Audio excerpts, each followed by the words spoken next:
In a land not bound by geography, where dreams dripped from the sky like melted vinyl records and the clouds were made of forgotten passwords, there existed a democratic republic ruled by sentient foods.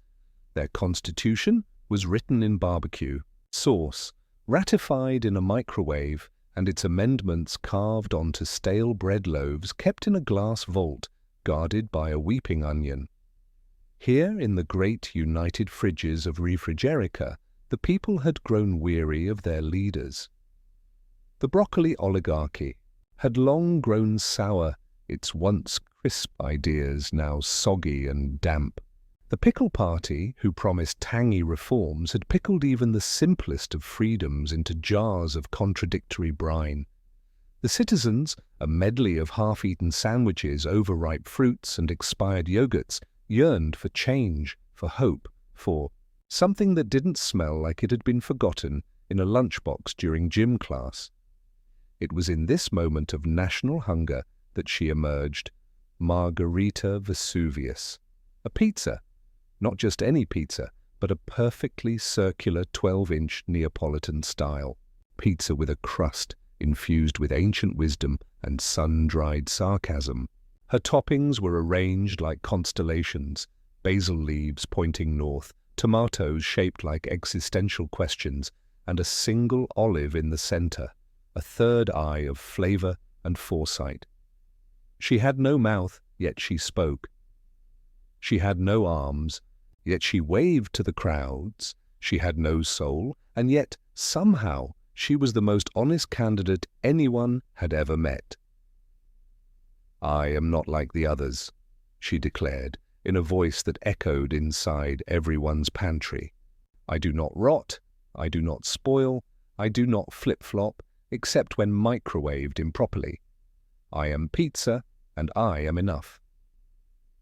Her campaign slogan? One slice for all, and all for slice. The nation was entranced. Debates followed, moderated by a cynical avocado who had seen too many salads. She stood, or rather lay, on a golden plate, against her rivals. Colonel Cereal, a cornflake magnate with a sugar addiction and a soggy past. Madame Meatloaf, a shape-shifting leftover with questionable origins. The Vegan Void, a political movement made entirely of unspoken expectations, but none matched pizza's paradoxical purity. She offered no promises, only toppings, no future, only flavor. In a world bloated with meaning, her ambiguity was refreshing. She admitted she did not understand the economy, but she understood hunger. She could not end war, but she could offer warmth, crust first. Pundits panicked, philosophers wept. One Plato-inspired pineapple claimed she was the embodiment of the eternal meal form. Another theorized she was God wearing mozzarella as disguise. Meanwhile, pizza campaigned in metaphors. She visited the waffle wastelands where syrup rivers ran dry and the people lived in a rigid grid of expectations. She sat silently with a homeless eclair who told her that dreams are just sugar-coated lies with cream filling. She nodded, absorbing the existential glaze. She wandered through the freezer forest, past frozen hopes and TV dinners sealed since the Reagan administration. Here she found old soldiers, fudgesicles mostly, speaking in frost-bitten riddles. One whispered to her, "You cannot win, you must ferment." But pizza did not ferment. She meditated instead beneath a leaking ice dispenser, pondering the nature of impermanence and the price of eternal shelf life. In time, strange things began to happen.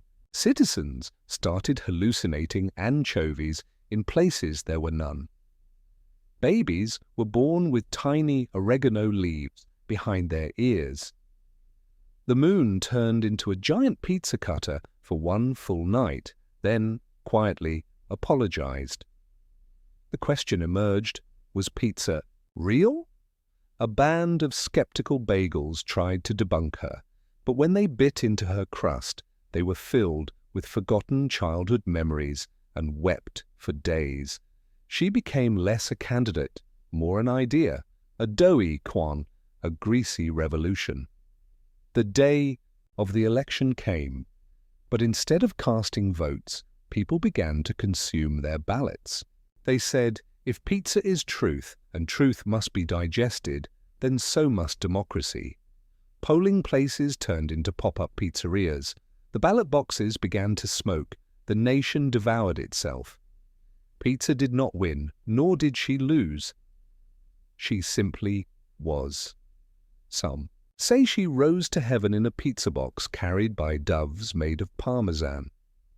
Others say she melted into the collective subconscious, now living inside everyone's midnight cravings. And yet, if you listen closely in the quiet hours, you may still hear her voice through your refrigerator's hum. Don't look for meaning, look for mushrooms. The world turned, the crust flaked, the sauce dried. But somewhere between reality and indigestion, pizza continued to campaign. Not for votes, not for victory, but for the right to exist as absurdly as she pleased, forever. And so the dream stretches on, never ending, never resolved. The pizza that questioned your hunger, the pizza that ran for president, the pizza that became an idea. And if tonight you sleep hungry, ask yourself, was it hunger? Or was it her whispering, you are the oven, you are the slice? Somewhere beyond time zones and taste buds, pizza drifted, not forward nor backward, but diagonally across a conceptual plane known only to forgotten philosophers and overworked delivery drivers. She passed through a canyon carved from old pizza boxes, their grease stains forming constellations of what might have been. Here the winds whispered in ancient tongues, you are not your dough, you are the emptiness between toppings. And pizza, ever contemplative, began to wonder, was she merely a metaphor for desire, or worse? Was she an unbaked prophecy? A sentient salt shaker retired from seasoning once told her, power is an illusion baked at 375 degrees. That same shaker later published a memoir no one read, titled Crumbs of Empire, A Shaker's Tale. But pizza remembered, she remembered, the cheese riots, the tomato sauce reforms, the constitutional crisis of '08 when all debates were temporarily replaced with interpretive dance in pepperoni suits. And yet, the more she remembered, the more her memories began to taste like someone else's leftovers. She had no past, only reheated mythologies. No future, only an expiration date that kept erasing itself. She began to unravel. Not physically, her crust held firm, but metaphysically. Her sense of self began to bubble and blister. Was she truly Margarita Vesuvius, or just a hallucination shared by a nation that no longer believed in forks? She sought guidance from the Crustal Council, a mysterious group of burnt-edge sages who lived atop Mount Microwave.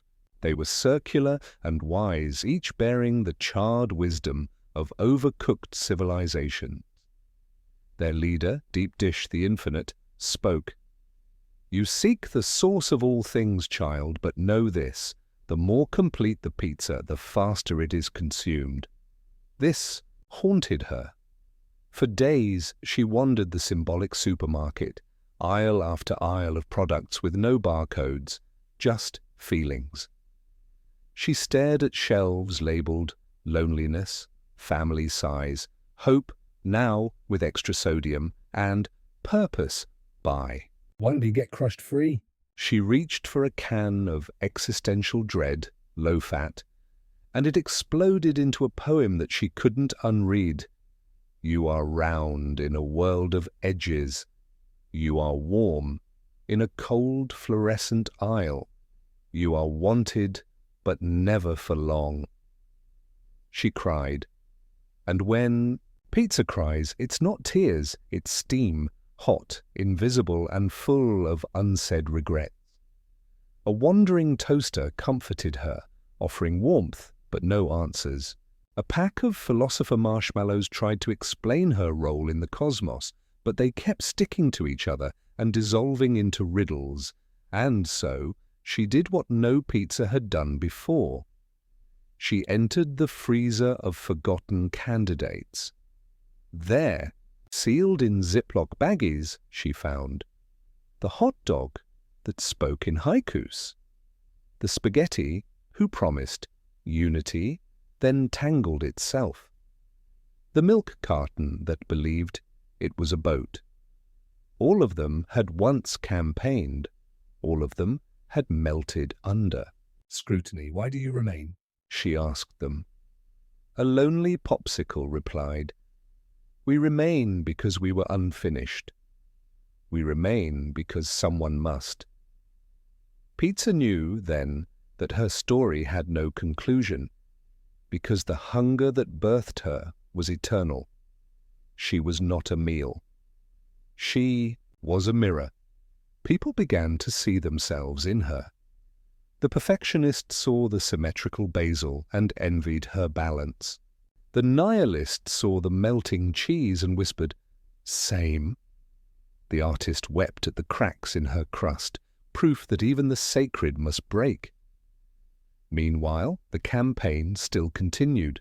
Not on television, those had been replaced with looping footage of empty fridges, but in dreams, in cravings, in those 2 a.m. moments where meaning slips through fingers like garlic butter. Children drew her in crayon, and their parents hung the art in fear. Old men saluted her in alleyways. New religions formed around crusts arranged in sacred circles. A sect of radical lasagnists tried to destroy her by baking themselves into towering monuments of layered truth, but all they achieved was making everyone sleepy and full. Even the moon changed. Once cold and detached, it now glowed with a faint marinara hue. Astronomers argued whether this was a mass hallucination or a long overdue rebranding. Pizza simply blinked, if blinking is something a pizza can do, and rolled onward. Across the universe, each new star system she passed began smelling faintly of oregano. Each new galaxy whispered her name in its own language, in binary, 01 down. In whale song, a melodic series of burps. In silence, the sacred pause before the first bite time unraveled behind her. The very laws of narrative bent and folded like napkins at an awkward dinner. You waited for an ending. There will be none. Because how can you end what was never fully baked? She remains out there, or in here, or under your bed, campaigning in whispers, calling voters with dreams, haunting the corners of your appetite and your identity. And when your fridge hums tonight, it may not be thee. Somewhere in a city made entirely of toasters, each one blinking in quiet rhythm like steel fireflies, Pizza was invited to speak at the annual Congress of Warm Things.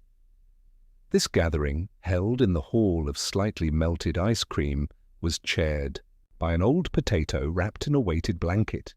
The potato, known only as Spudfather Grumble, welcomed her with a frown. "You are neither warm nor cold. You hover. You confuse the thermostats. We fear you, Pizza." And Pizza, in her ancient baked wisdom, replied not with words, but by steaming gently. Her crust cracked once, sharply, like a small earthquake of gluten, and the entire hall fell into contemplative silence. In that moment, a spoon stood up. a plain metal spoon scratched with age and dishwashers who had never spoken before in its long cutlery life. But that day, it sang, not with voice but resonance. The spoon vibrated a song of universal hunger, of empty lunchboxes, of abandoned picnics, of late-night cravings left unsatisfied. The song spread like warm cheese. People wept. Thermometers burst. The Council of Warm Things declared pizza to be not a candidate, but a condition. She became known in medical journals as persistent existential margaritis, a state in which one questions all purpose while simultaneously craving a bite of self. And yet, even now, her journey didn't pause, because pause was a luxury for the digested. In another dimension, a liquid dimension, where gravity wore flip-flops and time only flowed on Tuesdays, pizza was accidentally elected as mayor of soup. The citizens, mostly bisques and broths, feared solids, but they could not resist her aroma. In her first and only speech as mayor, she floated across a podium made of oyster crackers and stated, "All soup yearns to be stew, and all stew mourns its past as soup. So let us simmer not in sorrow, but in solidarity." No one understood what she meant, but everyone clapped. Then a sentient ladle declared war on entropy and drowned in its own reflection. Pizza left before the second course. Later, in the infinite vending machine of lost realities, pizza encountered the great antagonist of her campaign, the sandwich. That refused to choose a side. Wrapped in plastic and dipped in indecision, the sandwich was adored by moderates and feared by philosophers. "You split your toppings into platforms," Sandwich said, its voice muffled by lettuce. "I remain whole. You are divided crust. I am unity in mayonnaise." But pizza only chuckled, a bubbling cheese laugh, ancient and knowing. "Unity is just loneliness with extra condiments." They stared at each other for centuries in a standoff made of mold, until a rogue vending machine coil dropped them both into the abyss of snack regret. In a desert of salt packets and napkin skeletons, pizza wandered alone, dragging behind her the banner of her campaign, faded now with only 3 legible words left: "Vote warm, crust." Here she met a prophet, a blind microwave. It buzzed not in heat, but in riddles. When the box becomes the meal, when the delivery driver forgets the way, when the toppings rearrange themselves at will, then shall the oven open? Without preheating? Pizza asked. And what lies inside this oven? The microwave sparked once and replied, "Revelation," or "Pineapple." Then it exploded. Now, in a realm shaped like a napkin doodle of infinity, pizza continues. She no longer speaks. She simply is, moving through endless dinner parties where no one has a fork, across debates conducted in burps, through interviews with forks that ask no questions. She has no base, no donors, only crust, only heat, only the echo of a campaign promise never spoken aloud. "I will never be finished. You cannot vote me out because you already bit in."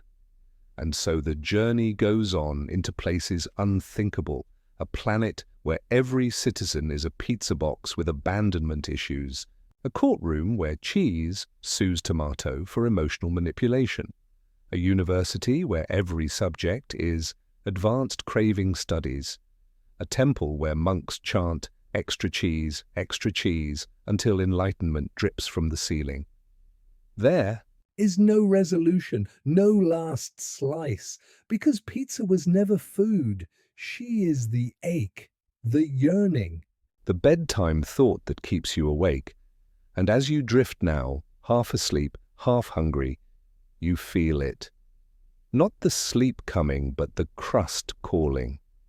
She is still running, not for office, not for power, but for the only thing that has ever mattered.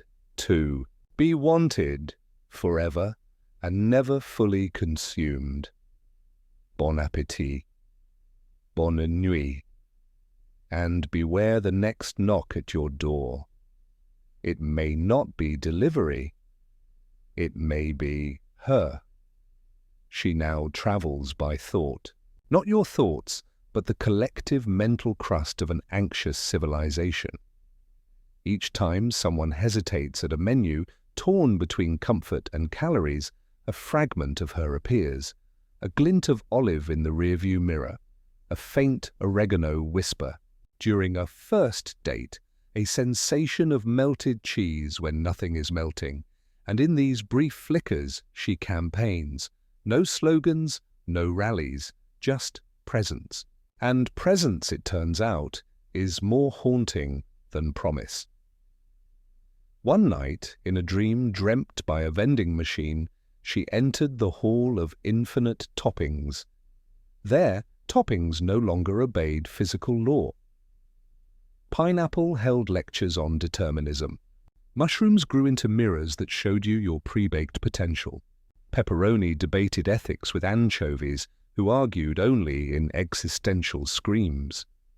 At the center stood the big slice, an elder being said to be the first ever pizza topping, the primordial cheese before cheese. It spoke in a bubbling hiss. "Why do you run, candidate? Presidency is a microwave myth." And pizza answered, "I do not run to be chosen. I run to reveal the hunger that chooses." The toppings wept tomato tears. Anchovies fainted. The crust of reality blistered a little more. Meanwhile, a committee of forgotten utensils held a secret hearing. They called themselves the Cutlery Conclave, and each was rusted with suspicion, forks who had never stabbed, spoons that only held silence. A knife who once believed in hope, then dulled into sarcasm.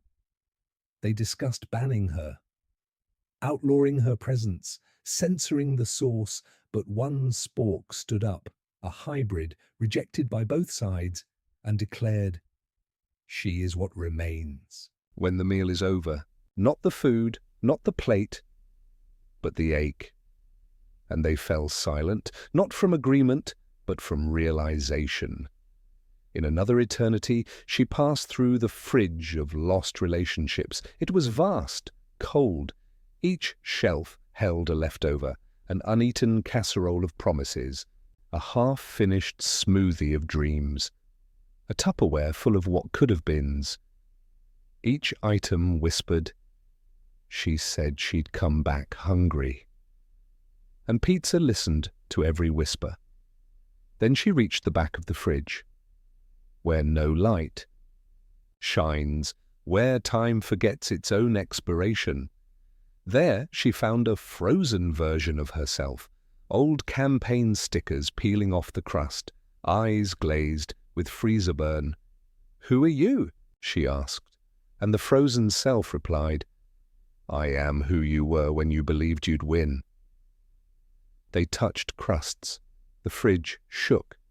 1,000 leftovers sighed in peace. But pizza? She stepped backward into the void, still warm, because she no longer wanted to win. She only wanted to run.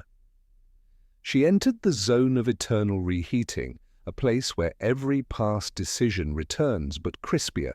She met voters she'd forgotten, the teenager who once voted for her out of spite, now grown into a political sandwich.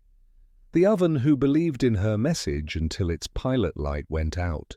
The whisper of a tongue that once tasted her, but cannot remember how she felt. They asked her, "Why do you still campaign?" She said, "Because hunger never votes, just once." There was a universe made entirely of coupons. Its sun was a flaming buy one, get one. Its moon, a half-used loyalty card. And its gods, expired offers. Here every being waited for a deal. No one made decisions unless there was a discount. Pizza's campaign was praised, then delayed. "We love you," they said, "but let us see if you're cheaper tomorrow." So she left, not angrily, just disappointed, because a vote delayed is a bite denied. Now, somewhere between the folds of your pillow and the crust of your conscience, she keeps running. She speaks to nightlights. She stares into unplugged microwaves. She haunts menus. She breathes softly from under your couch. And if, one day, you dream of voting for anyone, anything, look closely at the ballot. There may be no names, just toppings and the warm scent of something familiar, not food, not hope, but the thing that comes just before both. She is not done. She is not even dough. She is what dough becomes when it questions the oven. Sleep now if you can, but know this, she campaigns in your cravings. Somewhere past the spiral galaxy of unread terms and conditions, the pizza that ran for president drifted into the crust fold, a dimension so flat it had to be folded twice to be seen. There, politics were run by calendars, ancient, sentient calendars, who measured power not by popularity but by missed appointments. They greeted her in silence, flipping their pages with ceremonial solemnity. One spoke at last. "You were scheduled long ago before the concept of lunch, but you arrived hot," she replied. "I was never meant to be on time. I am meant to be timing." And with that, one calendar burst into flames and turned into a receipt for a meal that never happened. Elsewhere, she entered the library of undigested ideas, where books burped softly when opened, and the silence was interrupted only by the occasional philosophical gurgle. She wandered the aisles, one book opened itself and read. Chapter 1. Why Pizza is Neither Round Nor a Circle. Chapter 2. When the Sauce Becomes Sentient. Chapter 3. Crust as Identity Crisis. Chapter 4. The Oven is a Lie. And then the book sighed and closed itself, whispering, "She already knows all this. She is the footnote. Pizza didn't check it out. She doesn't need books. She is the unwritten conclusion to every half-baked thesis. In a refrigerated vault guarded by sentient barcode scanners, Pizza was summoned before the board of expired products. It was a council of former legends, yogurt, who once ruled the breakfast kingdoms, mustard that started revolutions, a noble jar of salsa that once had dreams of becoming soup. They asked, "Why do you run? Don't you see? The table has changed. The hunger is algorithmic now." Pizza leaned forward, steaming through the frost. The stomach may scroll, but it still aches. They tried to laugh, but their laughter had gone stale. In a cavern beneath the subconscious of every dieter, she met a version of herself made entirely of regret. This version whispered, "I was you when they ordered me, then left me in the box. They hugged. It was a soft, cheesy hug, one that stretched, but Pizza did not dissolve. Because she had learned, leftovers are not failures, just echoes waiting to be reheated. One night she visited Dream Channel 47, a pirate broadcast only accessible at 3:33 a.m. when your thoughts are static and your Wi-Fi is doubt. There she was interviewed by a talking oven mitt. "So?" the mitt asked. "What's your platform?" Pizza paused. "Mild existentialism served warm, free toppings for those who question reality, and above all, no crust left behind." The viewers, millions of sleepers unknowingly tuned in, woke up slightly hungrier, slightly more confused. And the mitt? It was never seen again. Now she visits everybody, eventually. Sometimes she appears as a campaign flyer in your dream mailbox. Sometimes she is the final question on a test you never studied for. If hunger is a metaphor and satisfaction is temporary, then what is pizza? There is no right answer, only sauce. She was last seen boarding a bus made of marinara, driven by a pepperoni with an eye patch. The passengers were a crying calzone who wanted to be taken seriously, a philosopher breadstick who once loved but got left in the oven, and a child made of craving who had no mouth, only hunger. They did not know where they were going, but pizza knew. "We are going to the edge of appetite," she said, "beyond full, beyond flavor, to where hunger becomes myth." The road ahead was made of menus. No one had finished reading. And somewhere behind them, reality began to peel at the edges like cheap cheese on cardboard crust. And still she runs. Through dreams, through whispers, through that faint smell you can't explain at midnight. Pizza isn't coming, she is already here. You just haven't unboxed her yet. One twilight in the civic oven of forgotten choices, where ballots bake slowly in regret and debates are held between shadows and sources, pizza was invited to a panel moderated by a chair, not a person in a chair. Just the chair. It creaked philosophically and asked, "What does victory taste?" Like? Pizza did not answer immediately. Instead, she looked at the audience, an assembly of utensils in therapy, refrigerators in denial, and voters who had abstained so long they became flavorless. She spoke. Victory is a topping, temporary, overrated. The crust is what matters, what holds everything when the heat rises. One voter burst into tears, another turned into steam. The chair clapped. Or maybe it just fell over. In the mouthless court, where judgments are made but never spoken, Pizza stood accused of seducing dreams. Her crime? You give people hope. And cholesterol. She didn't plead guilty or innocent.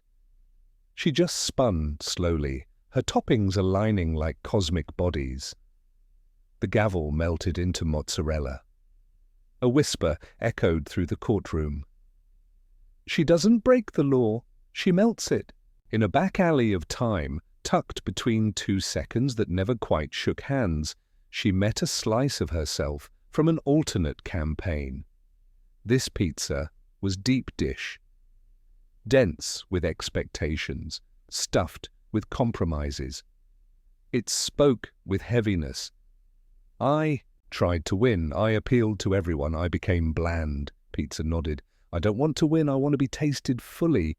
And with that, the deep dish version crumbled into philosophical crumbs. A raccoon of doubt ate them. The raccoon became sentient and now runs a podcast. In the desert of the unordered, where restaurants echo with phantom forks and phantom friends, Pizza walked alone. She passed mirages of menus written in languages that no appetite could translate. A sign flickered. Today's special, you. She sat. The waiter was a mirror. She ordered silence, extra crispy, and in that silence she remembered a truth. Even uneaten meals cast shadows. Somewhere, in a quiet home, a man wakes from a nap, swears he can smell pizza, opens the door, finds nothing. But the mailbox is warm, and inside there is no letter, only a single slice-shaped shadow. Eats it without chewing. He votes in his dream that night on a cold asteroid made entirely of Yelp reviews. Pizza gave a speech to an audience of algorithms trained to simulate disappointment. She said, "I'm not running to be liked. I'm running because movement is the only way to stay warm." The algorithms tried to downvote her, but found themselves salivating.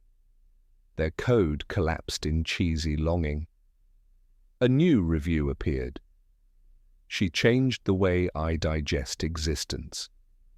Now she rides a carousel made of diners that spin across the subconscious. Every booth holds a version of you. One that ordered too late. One that never got the sauce they wanted. One that left hungry and never forgave themselves. She sits in each booth, listens, nods, and leaves a napkin behind. Always blank, but when held to the light it reads, "Vote for yourself, I'll meet you there." And so she continues, not forward, not backward, but crustwise, beyond ideology, beyond toppings, into the oven of infinite questions where every sizzle is a manifesto and every bite is a referendum. And if one night you dream of a leader who understands your hunger, not the physical kind but the ache behind your eyes, look for her. You won't find her on TV, you won't find her on the ballot, but maybe, just maybe, you'll find her at 2:14 a.m. between an empty fridge and a memory of flavor. She'll be waiting, still warm, still running, still uneaten, still unfinished. Pizza for president, forever campaigning, never digested, always more.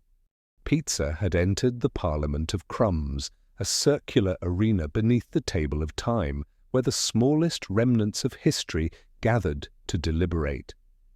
Each crumb had once been part of something greater. A crust from the first bite of betrayal, a smear of sauce from the treaty of appetite, a burnt cheese edge from the divorce of spoons.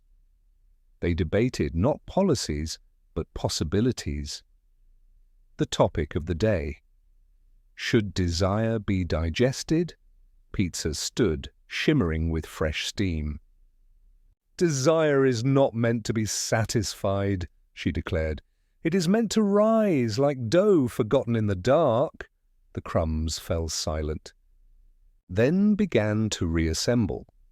One by one they merged, not into a slice, not into a pie, but into a question. It hovered over her crust like basil incense. "What if you win?" She did not answer. She melted, slightly, and walked into the next dimension. Now she wanders through the polling stations of dreams, each one more surreal than the last. In one, voters dip their fingers into sauces instead of ink. In another, booths are made of folded napkins. And in one, the ballots vote back. A man approached her. His face was an oven dial. "What temperature should leadership be served at?" he asked. Pizza replied without blinking.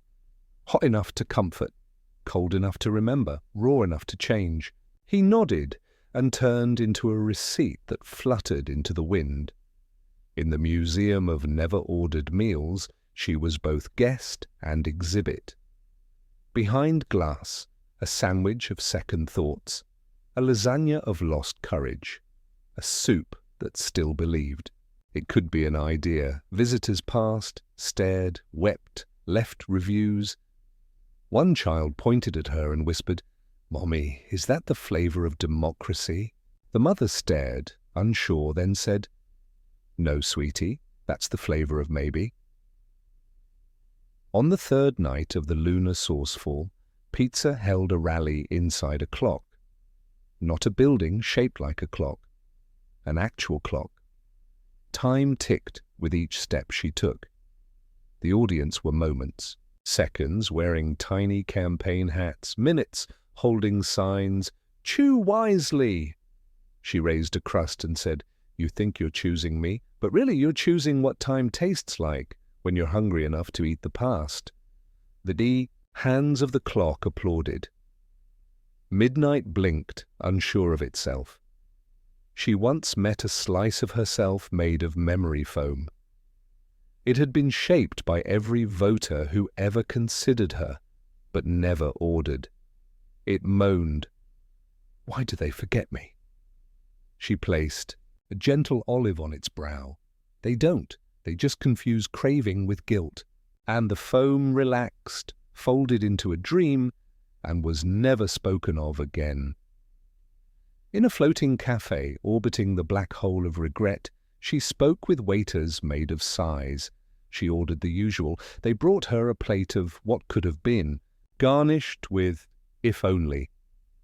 She tasted it and said, "Too salty."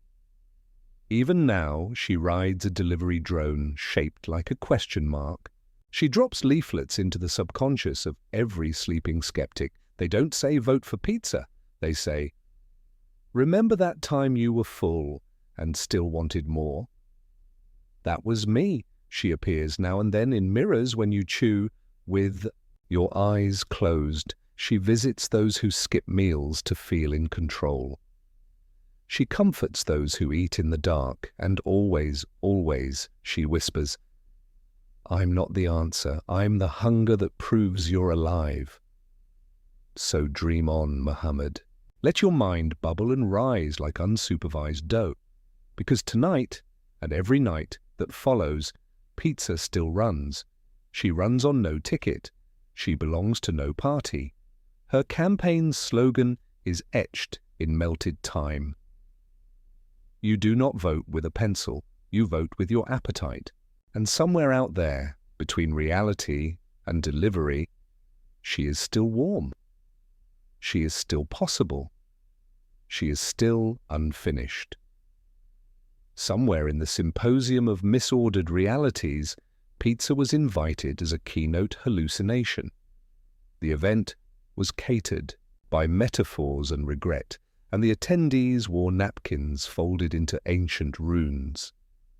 A slice stood to question her, its voice sharp with parmesan. "What if people are tired of you?"